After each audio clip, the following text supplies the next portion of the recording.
राधे राधे। श्री हरिवंश कार्तिक महात्म 21वां अध्याय।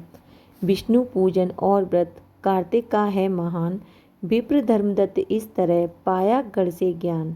नारद जी बोले, इस प्रकार गणों के वचन सुनकर और विस्मित होकर दंडवत करके धर्मदत्त बोला, सब मनुष्य यज्ञ दान तीर्थ तप से विपदनाशक विष्णु का आराधन करते हैं। उनमें विष्णु को प्रसन्न करने और सामीप्य दें, क्या ऐसा कोई पूजन है जिसके करने से सब यज्ञादिक सफल हो जाएं?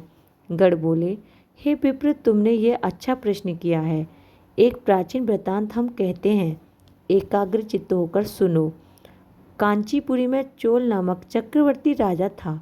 इसके ही नाम से चोल देश प्रसिद्ध हुआ। उसके राज्य में कोई आदमी दरिद्र, दुखी, पाप बुद्धि और रोगी नहीं था। असंख्य यज्ञ करने वाले उस चोल के स्वर्ण यज्ञ स्तंभ से ताम्रपणी नदी के दोनों किनारे चैत्र रथ नाम के कुबेर की तरह शोभायमान थे। एक समय वह राजा अनंत सेन को गया, जहाँ योगमाया के आश्रम में भगवान शेष सैया पर शयन करते थे।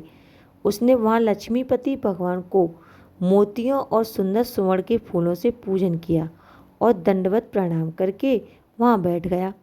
तब उसने हाथ में तुलसी और जल लिए कांचीपुर में रहने वाले विष्णु भक्त को भगवान को स्नान कराते और तुलसी पात्र से पूजन करते पाया। उनके ऊपर ब्राह्मण द्वारा चढ़ाए तुलसी दल से उसकी रत्न ढक गई। यह देख राजा कुपित होकर बोला, यहाँ माणिक सुवर्ण से मैंने पूजा की है, विष्णुदास वह सब तुलसी पत्रों से तुमने क्यों ढक दिया है? तू विष्णु की भक्ति नहीं जानता है, ढोंगी है, जो तू मेरी शोभा युक्त पूजा को ढकता है। तब वो ब्राह्मण राजा के गौरव को तुच्छ समझकर बोला, हे राजन, तू भी भक्ति को नहीं जानता, तुझे राज्य लक्ष्मी का घमंड है। तूने पहले कितना विष्णु व्रत किया है?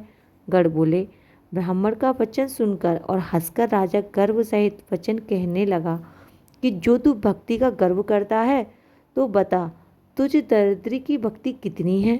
विष्णु को प्रसन्न करने वाले यज्ञ दानादि तूने नहीं किए और न पहले तेने कोई मंदिर ही बनवाया। ऐसे ही भक्ति का तुझे घमंड है। अब सब उपस्थित जन देखते रहो कि विष्णु मुझको दर्शन देते हैं कि इसको, तभी हम दोनों की भक्ति मालूम हो जाएगी। यह कहकर राजा ने राजगृह में जा मृदुल ऋषि को आचार्य बनाकर वैष्णव यज्ञ आरंभ कर दिया। उस यज्ञ में बहुत से ऋषि आए, बहुत सा अन्न धन संपत्ति लगाया गया। विष्णुदास ने भी उसी मंदिर में ठहरकर विष्णु को प्रसन्न करने के लिए तुलसी का वन लगाया और एकादशियों के दिनों में द्वादशाक्षर मंत्रों, षोडशोपचार और नृत्य गीत आदि मंगलों से विष्णु की नित्य पूजा करने लगा। चलने में, भोजन में, शयन में सदा विष्णु को स्मरण करता और रहता और समदृष्टि होकर समय विष्णु को देखता। विष्णु की प्रसन्नता के लिए माघ एवं कार्तिक मास के विशेष नियम करके व्रत करने लगा और फिर उनके उद्यापन भी पूर्ण किए। इस समस्त इंद्रियों को वश में करके भगवान का आराधन करते हुए राजा चोल और विष्णुदास को बहुत समय व्यतीत हो गया। कार्तिक महात्म 21वां अध्याय समाप्त। राधे राधे। श्री हरिवंश।